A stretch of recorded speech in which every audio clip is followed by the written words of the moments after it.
Hello friend, welcome back to my YouTube channel. तो चलिए आज इस वीडियो में हम क्लास 10th के हिंदी बुक का चैप्टर 2 20 के दांत के सभी महत्वपूर्ण एमसीक्यू करेंगे, जो कि एग्जाम की दृष्टि से बहुत ही इंपॉर्टेंट होने वाला है।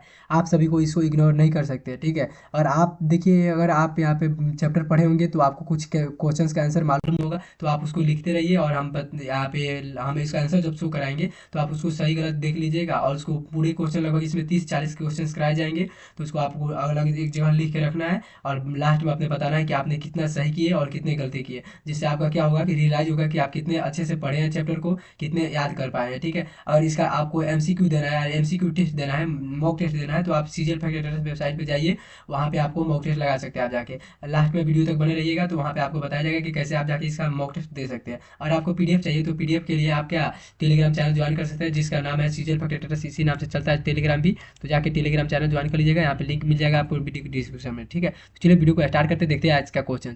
अध्याय 2 विष के दांत, ठीक है। कहानी विष के दांत के लेखक कौन है? सबसे पहला क्वेश्चन है हमारा, विष के दांत के लेखक कौन है? ऑप्शन देखिए, सुदर्शन, महादेवी वर्मा, प्रेमचंद्र, नलिन विलोचन शर्मा। तो इसका राइट आंसर जो हो जाएगा ऑप्शन नंबर डी हो जाएगा, यानी नलिन विलोचन शर्मा क्या है कि विष के दांत कहानी के लेखक है, ठीक है। अगला प्रश्न देखते हैं। यहाँ पे देखिए, आपको यहाँ पे नीचे आंसर शो कराया जाएगा, ठीक है। आंसर भी आपको यहाँ पे मिलेगा।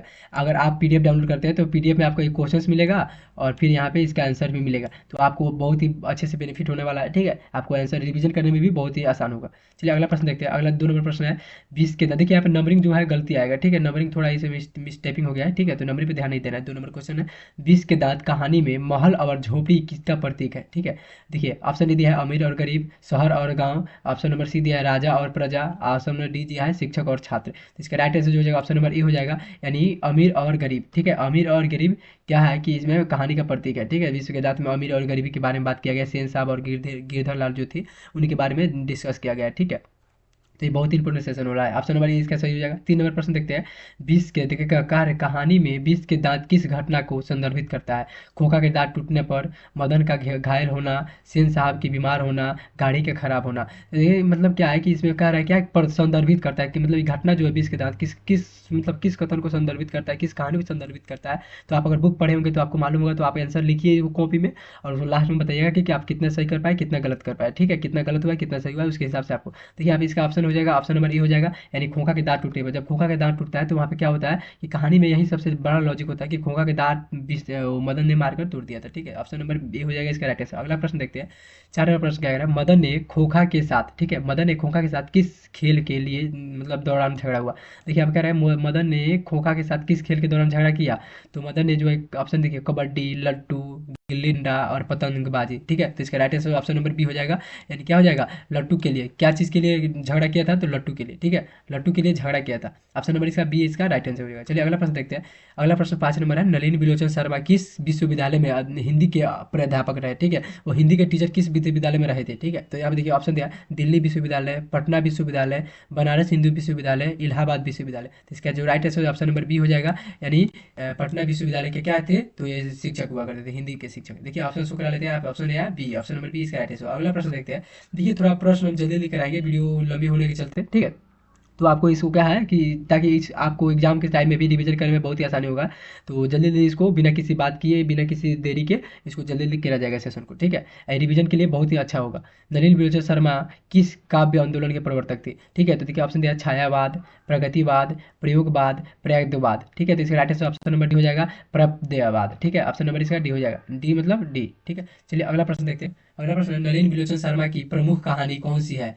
नलिन विलोचन शर्मा की प्रमुख कहानी कौन सी है? देखिए, गोदान, विष के दांत, कफन, पूस की रात। तो पूस की रात तो हो नहीं सकती, गोदान भी नहीं हो सकती, ठीक है। ये तीनों ऑप्शन नहीं है, ऑप्शन नंबर इसका बी हो जाएगा, यानी बी मतलब यहाँ पे बी मतलब विष के दांत, ठीक है। विष के दांत इसका बी इसका राइट आंसर हो जाएगा। अगला प्रश्न देखते हैं। अगला प्रश्न क्या कह रहा है, कहानी में किसने मदन की पिटाई की? कहानी में जो है किसने मदन की पिटाई की थी? सेन साहब, तो गलत है। यहाँ पे ड्राइवर ने भी नहीं किया था, खोखा ने नहीं किया था, क्योंकि इसको जो पिटा करने वाला था कौन था, उसके पिता यानी गिरधर लाल, ठीक है। मदन के पिता गिरधर लाल थे, उन्होंने इसको क्या किए थे, पीटे थे कहानी में, ठीक है। खोखा को तो खुद मदन मार के दांत तोड़ दिया था। चलिए अगला प्रश्न देखते हैं। आप देखिए ऑप्शन नंबर सी हो जाएगा इसका राइट आंसर। अगला प्रश्न, खोखा किसे कहा जाता है? किसु को, का कुसु को, केसु को, कासु को। तो देखिए खोखा जो है क्या हुआ था कि सेन साहब जो बुढ़ापे हो गए थे ना, उन लोगों को बुढ़ापे हो गया था, कोई बच्चे का उम्मीद नहीं था, तब खोखा का जन्म हुआ था, ठीक है। और इसलिए खोखा को मतलब खोखा यानी कासु, ठीक है, नाम क्या था, असली नाम क्या था, कासू। ठीक है, तो अब कह रहा है खोखा किसे कहा जाता है, तो कासू को कहा जाता है। कासू जो इनका छोटा बच्चा था और ये बहुत ही लाड प्यार के कारण बहुत ही मतलब बिगड़ चुका था। ठीक है, तो खोखा मतलब खोखा कासू को कहा जाता है, ध्यान रखिएगा। अगला प्रश्न देखते हैं, सेन साहब का मित्र क्या थे, डॉक्टर थे, वकील थे, शिक्षक थे, पत्रकार थे। तो इसका right answer option number C हो जाएगा, यानी वो पत्रकार थे। ठीक है, जो सेन साहब के जो मित्र थे वो कौन थे, तो पत्रकार थे। ध्यान रखिएगा। अगला इसका देखिए, यहाँ पे ऑप्शन नंबर हो जाएगा सी। अगला प्रश्न देखते हैं। अगला प्रश्न क्या है, अगला प्रश्न, बीस के दांत शीर्षक कहानी के लेखक कौन है।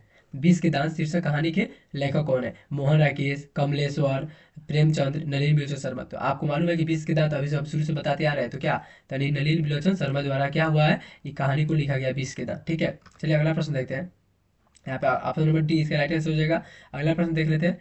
अगला प्रश्न क्या कर रहा है, गिरधर लाल किस वर्ग का प्रतिनिधित्व करता है। गिरधर लाल जो है किस वर्ग का प्रतिनिधित्व करता है, मध्यम वर्ग, उच्च वर्ग, निम्न वर्ग या निम्न मध्यम वर्ग। तो निम्न मध्य वर्ग। ठीक है, निम्न मध्य वर्ग मतलब क्या है, देखिए निम्न, निम्न मतलब सबसे छोटा, मध्य मतलब निम्न से थोड़ा ऊपर। ठीक है, निम्न मध्यम वर्ग का वो जिक्र करते हैं, क्योंकि आप क्या होता है, गिरधर लाल जो है सेन साहब के कंपनी में काम करते थे। ठीक है, वो नौकरी करते थे। अगला प्रश्न देखते हैं, ऑप्शन नंबर डी इसका राइट आंसर हो जाएगा। ऑप्शन अगला प्रश्न है, मदन की उम्र क्या थी। मदन की उम्र क्या थी, तो 5-6 साल, 7-8 साल। ऑप्शन नंबर सी है 3-4 साल। ऑप्शन नंबर डी है 9 साल, 9-10 साल। ठीक है, तो ऑप्शन नंबर इसका राइट आंसर हो जाएगा ऑप्शन नंबर ए। ठीक है, 5-6 साल उसका उम्र हुआ करता था, किसका, तो मदन का। मदन का उम्र 5-6 साल हुआ करता था। ठीक है, अगला प्रश्न देखते हैं, कासू मदन के, ठीक है, कासू मदन के साथ किस खेल में शामिल होना चाहता था। अभी पढ़ के आए लोग, किस खेल के कारण झगड़ा हुआ था, तो लट्टू के कारण। तो यहाँ पे ऑप्शन ए हो नहीं सकता, बी नहीं हो सकता, सी भी नहीं हो सकता और डी भी नहीं हो सकता। ऑप्शन नंबर डी इसका राइट आंसर हो जाएगा। ठीक है, लट्टू खेल में शामिल होना चाहता था कौन, तो कासू। ठीक है, अगला प्रश्न देखते हैं। ऑप्शन नंबर डी इसका राइट आंसर हो जाएगा। अगला प्रश्न देखते हैं, गिरधर लाल किसकी फैक्ट्री में निगरानी करते थे, किरानी, सॉरी, गिरधर लाल किसकी फैक्ट्री में किरानी था। ठीक है, मुखर्जी साहब के, पत्रकार महोदय के। ऑप्शन नंबर सी है सिंह साहब के। ऑप्शन नंबर डी है सेन साहब के। तो ऑप्शन नंबर इसका डी राइट आंसर हो जाएगा, ऑप्शन नंबर डी, यानी सेन साहब के कम फैक्ट्री में क्या करते थे, तो गिरधर लाल नौकरी करते थे, काम करते थे। अगला प्रश्न देखते हैं, विष के दांत कहानी किस वर्ग के अंतर विरोध को उजागर करती है। आपको आंसर मालूम है तो बताइए। अब देखिए, उच्च वर्ग, निम्न वर्ग, मध्यम वर्ग, दलित वर्ग। तो इसका राइट आंसर जो ऑप्शन ऑप्शन में लिखा हो जाएगा सी, यानी मध्यम वर्ग। ठीक है, मध्यम क्या क्या करता है, उजागर करता है। विष के दांत कहानी जो है अंतर्विधियों को मध्यम वर्ग के लिए उजागिर करता है। अगला प्रश्न देखते हैं, सेन साहब की मोटर कार किस रंग की थी। ठीक है, तो ऑप्शन देखिए, नीला रंग का, काले रंग का, लाल रंग का, उजले रंग का। तो इसके राइट आंसर ऑप्शन नंबर हो जाएगा सी, यानी काले रंग का। किस रंग की थी, काले रंग का। और कितना उसका, अगर ऐसे देखिए एग्जाम में ऐसे क्वेश्चन भी पूछ सकता है कि जो है सेन साहब की मोटर कार कितने, उसकी कीमत क्या थी, सेन साहब की मोटर कार की कीमत क्या थी, तो याद रखिएगा 7,500। ठीक है, 7,500, 7,500 इसका मतलब कीमत हुआ करता था उस समय। ठीक है, किसके कार के, तो सेन साहब के कार के। अगला प्रश्न देखते हैं। अगला प्रश्न यहाँ पे ऑप्शन नंबर इसका सी हो जाएगा। अगला प्रश्न है, सेन साहब की कितनी पुत्रियां थी। तो सेन साहब की कितनी पुत्रियां थी, तो ऑप्शन देखिए 4, 3, 5, 2। तो ऑप्शन नंबर इसका बी हो जाएगा, यानी 5। कितनी पुत्रियां थी, तो 5 थी। सेन साहब की कुल 5 पुत्रियां थी। पांचों पुत्रियों का नाम आपको ध्यान रखना है। ठीक है, जिसमें आरती हो गई, शेफाली हो गई, आलू हो गई और रजनी हो गई। ठीक है, और एक बच्ची थी जिसका नाम था सीमा शायद था। ठीक है, तो पांचों पुत्रियों का नाम याद रखना जरूरी है, आपको याद रखना पड़ेगा। क्योंकि ऐसे पूछ देगा क्या कि 4 को ऑप्शन दे देगा, इसमें पूछेगा कि उनकी पुत्री कौन नहीं है, सेन साहब की पुत्री कौन नहीं है, तो फिर ध्यान रखना पड़ेगा। ठीक है, तो उसको पांचों नाम को आपको रट के रखना है। अगला प्रश्न देखते हैं, सेन साहब खोखा को क्या बनाना चाहते थे। सेन साहब जो है खोखा को क्या बनाना चाहते थे, डॉक्टर, अभिनेता। ऑप्शन नंबर बी है क्या, शिक्षक और डी है इंजीनियर। तो ऑप्शन नंबर इसका डी राइट आंसर हो जाएगा, इंजीनियर बनाना चाहते थे। ठीक है, सेन साहब खोखा को क्या बनाना चाहते थे, इंजीनियर। इसलिए उन्होंने क्या किया था, स्कूल ना भेजकर उन्होंने घर कारखाने खुलवा के और एक मिस्त्री के साथ उसको लगा दिया गया था, ताकि उनको ऐसे अनुभव हो रहा था कि उसका जो उंगलियां हैं अभी औजारों से वाकिफ है। ठीक है, अगला प्रश्न देखते हैं। इसका ऑप्शन नंबर हो जाएगा आपका डी, ऑप्शन नंबर डी इसका राइट हो जाएगा। अगला प्रश्न देखते हैं, कह रहा है, लोग सेन साहब को उनके बेटे के लिए कौन सा विद्यालय उपयुक्त बताते थे। ठीक है, उसके बच्चे के लिए कौन सा विद्यालय उपयुक्त बताते थे। देखिए, संत Joseph, king garden school, loyal school या संत जॉन स्कूल। तो ऑप्शन नंबर इसका बी राइट आंसर हो जाएगा, यानी किंग गार्डन स्कूल, जो उसके लिए मतलब कहते थे कि लोग क्या, कि सेन साहब के लड़के के लिए पर्याप्त है, यानी अच्छा स्कूल है। ठीक है, ऑप्शन नंबर बी इसका राइट आंसर हो जाएगा। ऑप्शन नंबर 3, अगला प्रश्न देखते हैं, मदन के पिता का नाम क्या था। मदन के पिता का नाम क्या था, ऑप्शन देखिए, खुराना, वसीधर, श्रीधर और गिरधर लाल। इसका right answer option number D हो जाएगा, गिरधर लाल। ठीक है, मदन के पिता का जो नाम था, उनका नाम था गिरधर लाल। ठीक है, मदन के पिता का नाम गिरधर लाल था।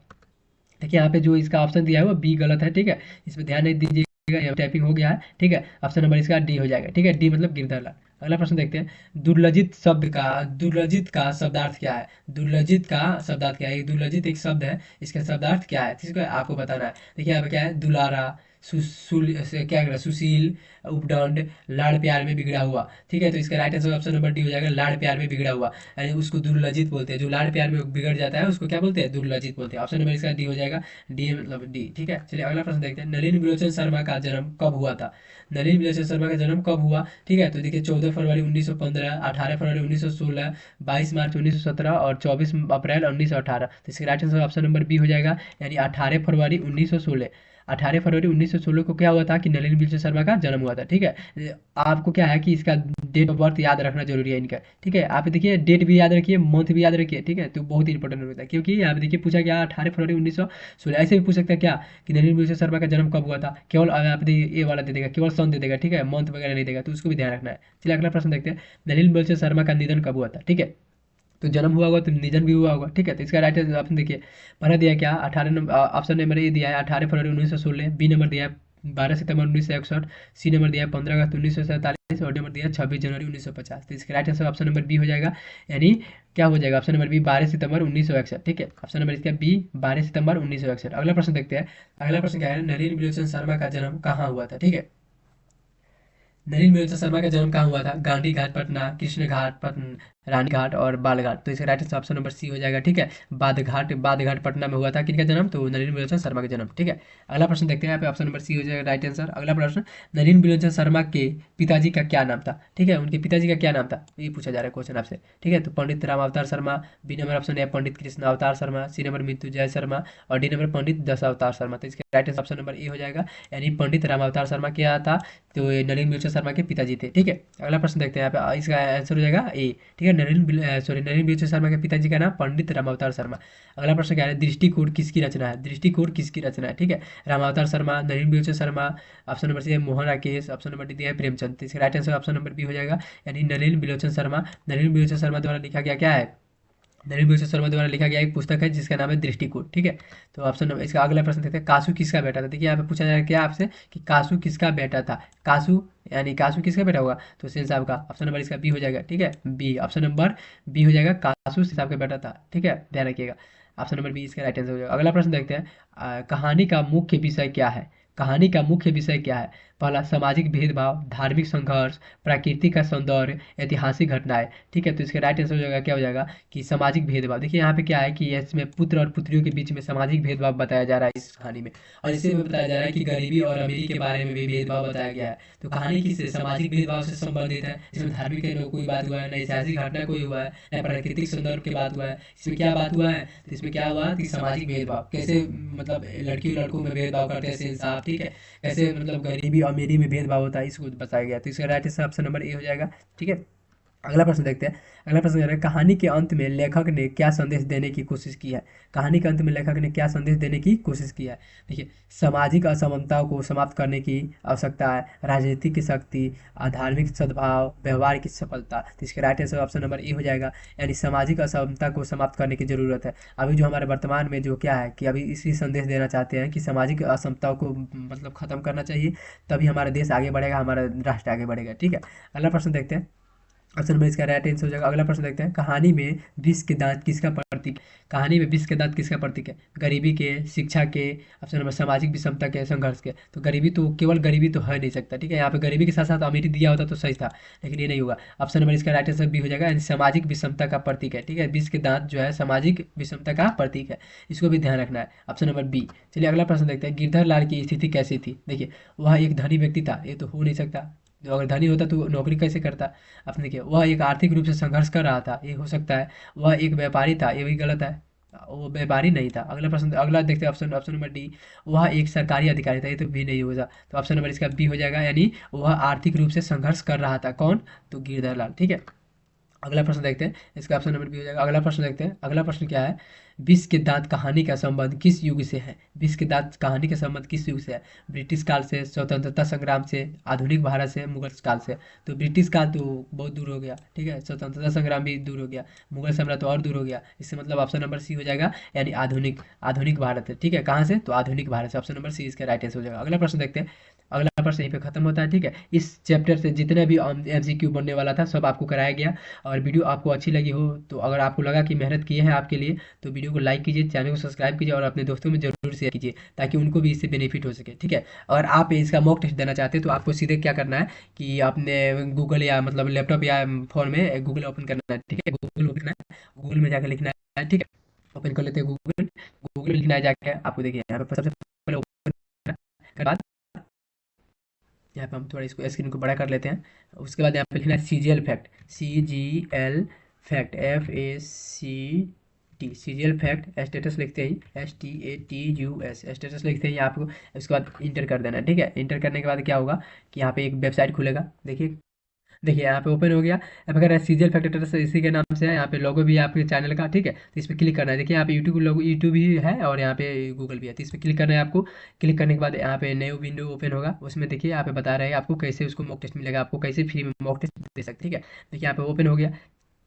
यहाँ पे दिया क्या, एसएससी एग्जाम के लिए। देखिए एसएससी एग्जाम के लिए भी बहुत इंपॉर्टेंट है। यहाँ पे सीरियल पर दिया है। यहाँ पे होम, यहाँ पे क्या है क्लास 10th का, यानी देखिए सब सब्जेक्ट है, Hindi, English, social science, science, math. ठीक है, 12th क्लास के लिए भी है, अपडेट एग्जाम अपडेट के लिए भी है, कैसे एग्जाम एसएससी के लिए। देखिए सब एग्जाम के लिए जरूरी है। रीजनिंग का भी प्रश्न आपको मिल जाएगा, यहाँ पे रीजनिंग का मॉक टेस्ट लगा सकते हैं या पीडीएफ भी प्राप्त कर सकते हैं। यहाँ पे ऑनलाइन टेस्ट भी दे सकते हैं। ठीक है, ऑनलाइन टेस्ट पीडीएफ यहाँ पे नोट्स मिलेगा, प्रीवियस ईयर्स मतलब क्वेश्चन मिल जाएंगे, मॉडल पेपर मिल जाएंगे। ठीक है, यहाँ पे स्क्रॉल कीजिए, यहाँ पे ज्योग्राफी का क्लास 10th का भारत संशोधन और उपयोग के लिए डाला गया। ठीक है, इस तरह नीचे स्क्रॉल करके आइएगा तो क्लास 10th के लिए देखिए मॉडल सेट जहाँ पे अभी जो जारी किया गया था 2024 से 2025 के लिए, वो मिलेगा। यहाँ पे रिलोड करके आप और सारे देख सकते हैं। ठीक है, तो आपको जरूर एक बार इस पर विजिट करना है और यहाँ पे आप मॉक टेस्ट लगा सकते हैं। ठीक है, अभी इसका मॉक टेस्ट तैयार नहीं किया गया, तैयार करके आपको बता दिया जाएगा, इन्फॉर्मेशन चल जाएगा टेलीग्राम